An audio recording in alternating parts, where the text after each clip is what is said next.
Hey there everyone, welcome back to Gaming Basics, and on today's video I'm going to show you how to download Lords Mobiles on your device.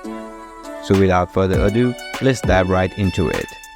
Now the process to download the game is pretty similar on both iOS and Android. So first of all, head to your device store.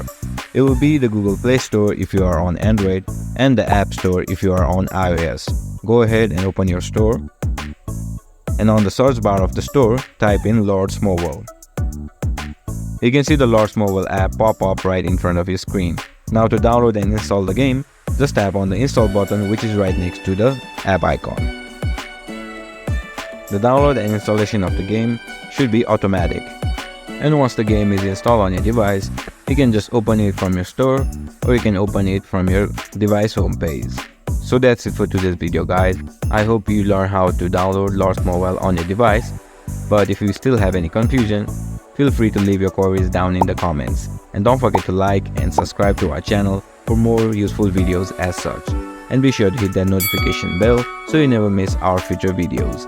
Thanks for watching.